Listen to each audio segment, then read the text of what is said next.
মার্চের দ্বিতীয় সপ্তাহে দোলের পরের দিনের একটি ব্যস্ততম সকাল।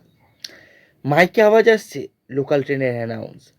সকালবেলা এক্সাইটেড হয়ে তাড়াতাড়ি ঘুম থেকে ওঠা, সারাদিনের জার্নি নিয়ে ভাবা, এমনই এক গল্পের অনুসন্ধান শুরু হয়েছিল আমার শহর রাজচন্দ্রপুর থেকে। গুড মর্নিং সবাইকে। আজকে 15 তারিখ, এখন ঘড়ির কাঁটায় বাজে 7:24। আমি আছি দমদম স্টেশনের 5 নম্বর প্ল্যাটফর্মে। আজকে আমাদের এই গল্পের শুরু হবে কলকাতা স্টেশন থেকে রামপুরহাটের উদ্দেশ্যে। আমাদের ট্রেন আছে কলকাতা স্টেশন থেকে সকাল 9:05, আর দমদম থেকে কলকাতা যাওয়ার ট্রেন আছে সকাল 7:30। তো দেখা হচ্ছে কলকাতা স্টেশনে গিয়ে।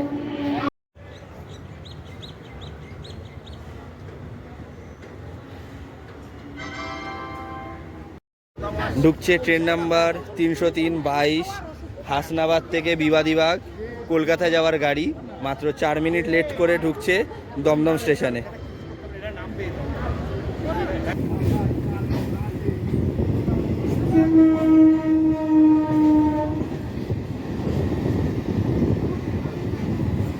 ট্রেন আমাদের নামিয়ে দিল কলকাতা স্টেশনে 2 নম্বর প্ল্যাটফর্মে, আর 3 নম্বর প্ল্যাটফর্মে দাঁড়িয়ে আছে আমাদের ট্রেন নাম্বার 12363 কলকাতা থেকে হলদিবাড়ি সুপারফাস্ট ইন্টারসিটি এক্সপ্রেস, যেটা সপ্তাহে 3 দিন চলে, মঙ্গলবার, বৃহস্পতিবার আর শনিবার।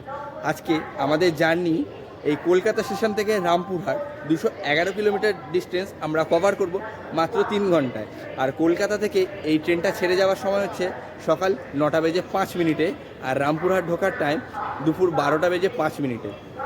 আজকের এই জার্নিটা আমি একা করছি না, আমার সাথে আছে আমার বাবা মা আর পিসিরাও। তো আমাদের D6-এ টিকিট কনফার্ম হয়েছে, আর সিট নাম্বার হচ্ছে 61 থেকে 68 পর্যন্ত। সবই উল্টো সিট পড়েছে, আমাদের ভাগ্য খারাপ। আর রিভার্স সিট, সোজা সিট পড়লে ভালো হতো।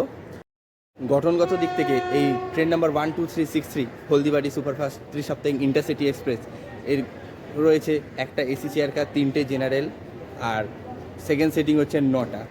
আর এই ট্রেনটা আমরা যাত্রাপথে 211 কিলোমিটারের মধ্যে আমরা কভার করব মাত্র 6টা ডিস্ট্রিক্ট: কলকাতা, হাওড়া, হুগলি, নর্থ 24 পরগনা, পূর্ব বর্ধমান আর বীরভূম। বীরভূমে আমাদের রামপুরহাট জাংশন, ওখানে আমরা নেমে যাব। আমাদের 211 কিলোমিটার যাত্রা ওখানেই শেষ হবে। আর ট্রেন ছাড়া টাইম হচ্ছে সকাল 9:05। এই হচ্ছে ট্রেনের সিটিং অ্যারেঞ্জমেন্ট।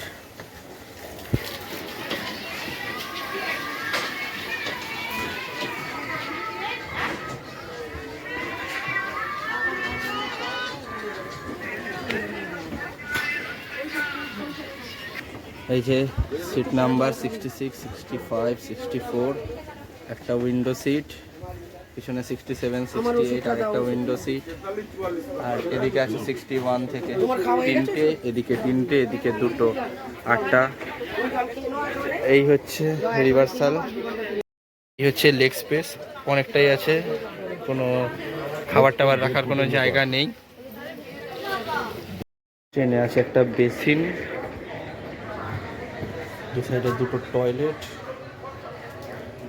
একটা দিয়েছে ওয়েস্টার্ন, এখনো পরিষ্কার পরিচ্ছন্ন আছে। ভিতরে আছে একটা মিরার, আর একটা আছে এখানে বেসিন, লাইট টাইট কিছু জ্বালায়নি। আর ওদিকে আছে ইন্ডিয়ান, এই সাইডে আছে ইন্ডিয়ান, এখানেও সেম জিনিস আছে, একটা বেসিন আর একটা মিরার। ঘড়ির কাঁটায় সকাল 9:06। হলদিবাড়ি এক্সপ্রেস ছেড়ে দিল তার গন্তব্যের উদ্দেশ্যে রাইট টাইমে।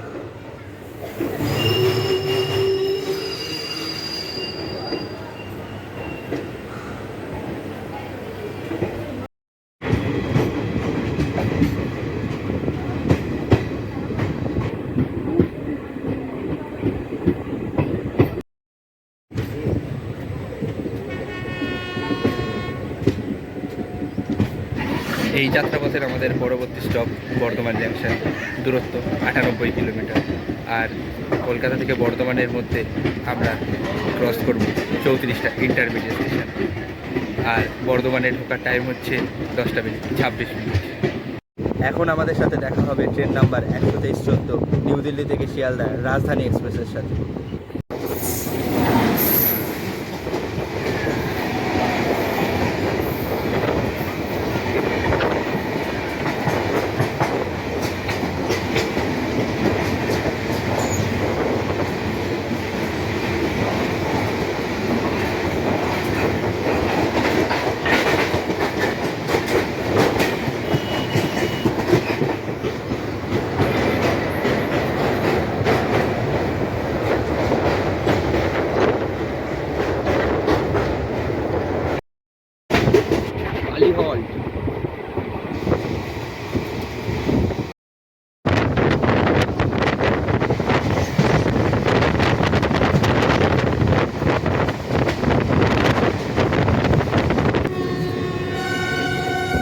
ডানকুনি জংশন।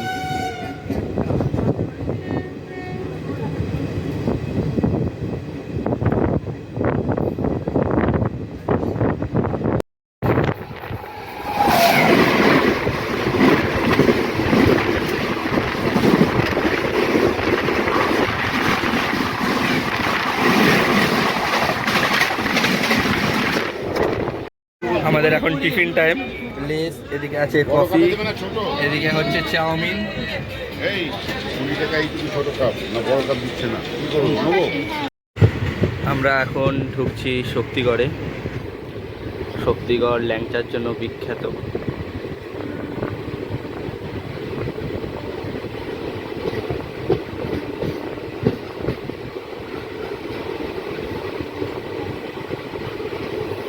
এই শক্তিগড় থেকে বর্ধমানের দূরত্ব হচ্ছে 11 কিলোমিটার, আর আমাদের ট্রেন চলছে মাত্র 20 মিনিট লেটে। তো পরবর্তী স্টপ আমাদের বর্ধমানই। দেখি আরও কত লেট হতে পারে বা কখন ঢুকতে পারি।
কলকাতা থেকে বর্ধমান পর্যন্ত আমাদের 98 কিলোমিটার যাত্রা শেষ।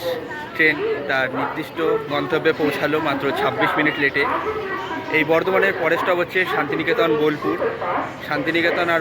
শান্তিনিকেতন বোলপুর আর বর্ধমানের মধ্যে দূরত্ব হচ্ছে 52 কিলোমিটার, আর মিডিলে থাকবে নন স্টপ 8টা ইন্টারমিডিয়েট স্টেশন। আর এই বর্ধমানে ট্রেন নম্বর 12363 হলদিবাড়ি ইন্টারসিটি এক্সপ্রেসের সময় হচ্ছে দাঁড়ানোর মাত্র 2 মিনিট। 2 মিনিট পর ছেড়ে যাবে বর্ধমান থেকে বোলপুরের দিকে। এটা হলো বর্ধমানের 2 নম্বর প্ল্যাটফর্ম, আর আমাদের কোচ D6।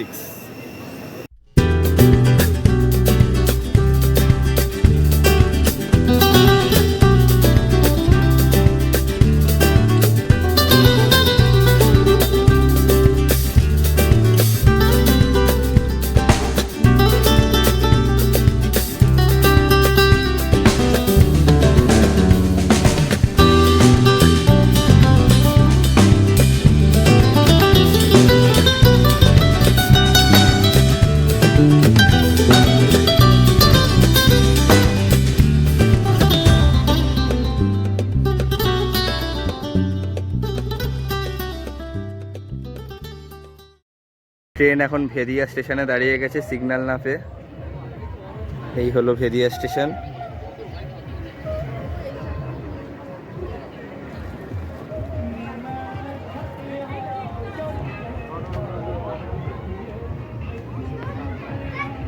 কলকাতা থেকে 150 কিলোমিটার পথ চলা শেষ।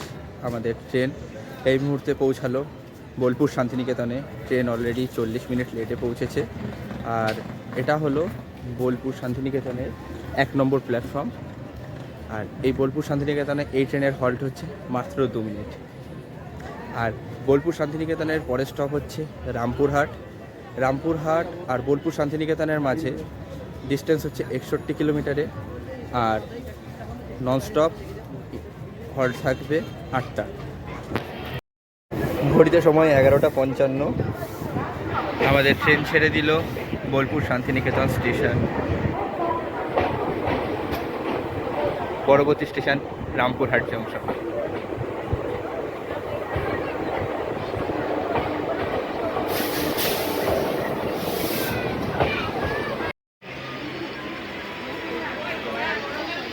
প্রান্তিক স্টেশন, এখানে ট্রেনের হল্ট নেই, তাও সিগন্যাল না পেয়ে ট্রেন দাঁড়িয়ে পড়েছে এখানে। অন্যদিন এত লেট করে না, আজকে কিন্তু ট্রেন বহুত লেট করছে। অলরেডি 42 মিনিটস লেটে রান হচ্ছে এখনো পর্যন্ত।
এখন আমরা পৌঁছলাম রামপুরহাট জাংশনে। কলকাতা থেকে 211 কিলোমিটার পথ চলে আমাদের শেষ। ট্রেন 50 মিনিট লেট করে পৌঁছালো রামপুরহাটে। আমরা আছি এখন রামপুরহাটের 2 নম্বর প্ল্যাটফর্মে। 2 থেকে যাব 1 নম্বর প্ল্যাটফর্মের দিকে। প্ল্যাটফর্ম থেকে বেরিয়ে অটো বা টোটো শেয়ার বা রিজার্ভ করে চলে যাব হোটেলে। এটা হলো রামপুরহাটের 1 নম্বর প্ল্যাটফর্মের থেকে, যেখানে আছে রামপুরহাট। আর বেরিয়ে প্রচুর অনেক শেয়ার গাড়ি আছে, অটো আছে, টোটো আছে।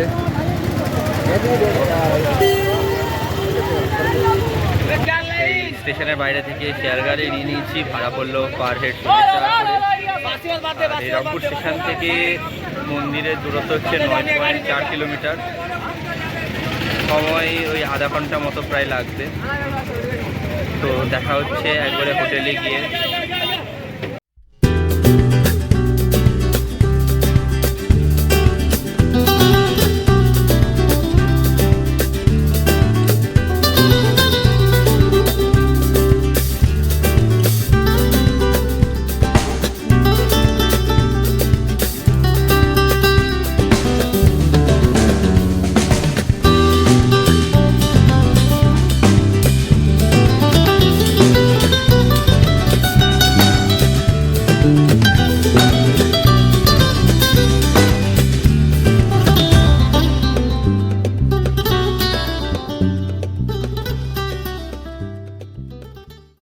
তো আমরা আছি এখন তারাপীঠে। আমাদের হোটেল আগের থেকে বুক করে রেখেছি। আর 40 টাকা দিয়ে আমাদের শর্টকাট দিয়ে নিয়ে আসলো, তাড়াতাড়ি হলো। 9.4 কিলোমিটারটা যেটা 30 মিনিট লাগার কথা সময়, সেটা 30 মিনিট লাগেনি, ওই 15 মিনিটের মধ্যে ডান হয়ে গেল। আর যারা যারা এখনও আমাকে ইনস্টাগ্রামে ফলো করোনি, তারা ইনস্টাগ্রামে ফলো করে দাও। আমি পাশে দিয়ে দিলাম আমার ইনস্টাগ্রাম আইডি। এখানে টেম্পারেচার বহুত গরম, কলকাতার থেকে বেশি গরম লাগছে এখানে, 36-এর বেশি। আর এখানে কালকে যেহেতু দোল উৎসব পালন হয়েছে, আজকে এখানে মানুষের সমাগম অনেক মানে অনেক। এখানে যারা একটু মানে উইকেন্ড ছাড়া আসবেন তারা হয়তো হোটেল পাবেন, যারা উইকেন্ডে আসবেন উইদাউট হোটেল বুকিং তাদের একটু সমস্যা হয়ে যেতে পারে। যারা একদিনের জন্য আসবেন তাদের তো ঠিক আছে, যারা ভাবছেন 1 নাইট স্টে করবো তারা একটু হোটেল বুক করে আসলে ভালো হয়। তো এখন গরম লাগছে, আমি যাব আগে হোটেলে গিয়ে ফ্রেশ হব, লাঞ্চ করব, প্রচণ্ড খিদে পেয়েছে। লাঞ্চ করে যখন বিকেলে পুজো দিতে বেরোবো তখন আপনাদের সাথে দেখা হচ্ছে। আর আমি হোটেলটা দেখাচ্ছি, আমাদের হোটেল রুম কত আর কত পড়লো, আর অ্যাভারেজ প্রাইস এখানে কেমন থাকে একটা ভালো হোটেলে, সেটাও আমি আপনাদের কাছে তুলে ধরছি। আমরা আছি হোটেল রাজ। হোটেল রাজে 3rd ফ্লোরে আমাদের রুম আছে, রুম নাম্বার 301। আমি উপরে উঠে আপনাদের রুমটা দেখাচ্ছি। এই হচ্ছে আমাদের রুম। এখানে 3 জন করে শুতে পারবে, 2টো বেড দিয়েছে, এসি আছে। এই হচ্ছে টয়লেট, মগ দেওয়া আছে, বেসিন আছে, এটা আয়না সুন্দর, শাওয়ার আছে, গিজার আছে, কোমোড আছে ওয়েস্টার্ন টাইপ, জলও অ্যাভেলেবেল।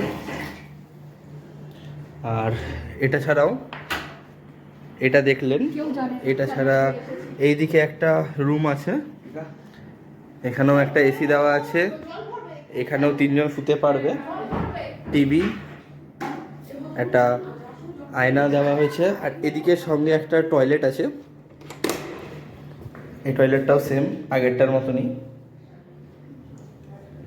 এটা হচ্ছে হোটেল রাজ। এই রুমটা পুরো যেটা দেখলেন, এই রুমটা পুরো রেন্ট নিয়েছে মাত্র 4,000 টাকা। আমি এই হোটেলের মানে বুকিং নাম্বার ডেসক্রিপশন বক্সে দিয়ে দেবো, আপনারা যারা চান তো এখানে এসে বুকিং করে, আগের থেকে বুকিং করে আসবেন, তাহলে আপনাদের সুবিধা হবে। আমি নাম্বারটা ডেসক্রিপশন বক্সে দিয়ে দিচ্ছি।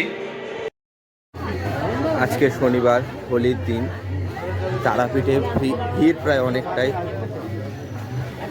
কারণ কালকে দোল উৎসব গেছে, সবাই মায়ের কাছে নিজের মনস্কামনা পূরণ করতে এসছে।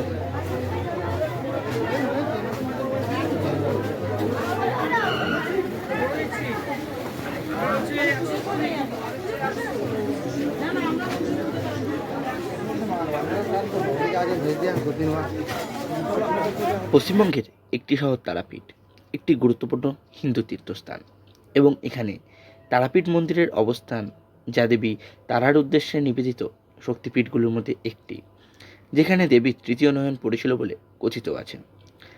তারাপীঠকে 51টি শক্তিপীঠের মধ্যে একটি হিসেবে বিবেচনা করা হয়, যা দেবী সতীর সাথে সম্পর্কিত একটি পবিত্র স্থান, যেখানে বিষ্ণুর সুদর্শন চক্র বহন করার পরে তার শরীরের কিছু অংশ পড়েছিল বলে জানা যায়।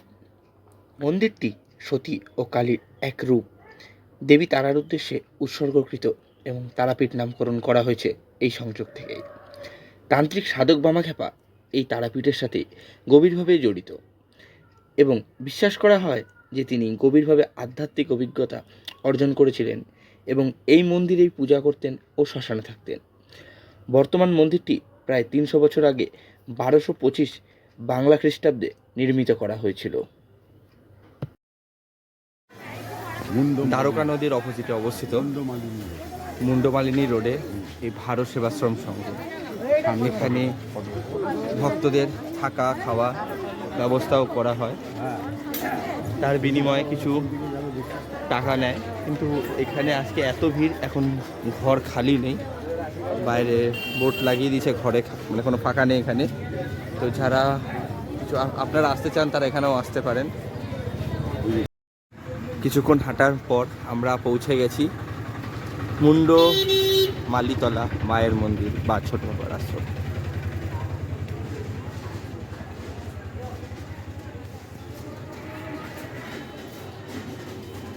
ব্রহ্মার মানসপুত্র মহর্ষি বশিষ্ঠ তারাবিদ্যায় সিদ্ধ লাভের জন্য তিব্বত থেকে চীনাচার শিখে চণ্ডীপুরে আসেন, সাধনা করেন। অনেক বছর পরেও সিদ্ধি পথ না দেখতে পেয়ে মহর্ষির মনে সংশয় বাঁধতে লাগলো। এমনই সাধনা চলাকালীন একদিন মা তারা পবিত্র দ্বারকা নদীতে স্নান করার জন্য তার গলার মুন্ডমালাটিকে খুলে রাখলেন নদীর তীরে। স্নান করে তারা মা যেই মুহূর্তে উপরে উঠছেন, ঠিক সেই সময় বশিষ্ঠদেবকে সেখানে আসতে দেখে তারা মা মুন্ডমালা না পড়েই ওই অবস্থাতেই অদৃশ্য হয়ে গেলেন। বশিষ্ঠদেবকে সেই মুন্ডমালা দেখে চিনতে পারলেন এটি মা তারার এবং তার সাধনা নিয়ে সংশয়গ্রস্ত ঋষির মন শান্ত হলো এবং সেই স্থানটির নাম পেল মুন্ড মালিনীতলা। আর একটা আছে পাশেই ভারত সেবাশ্রম সংঘ।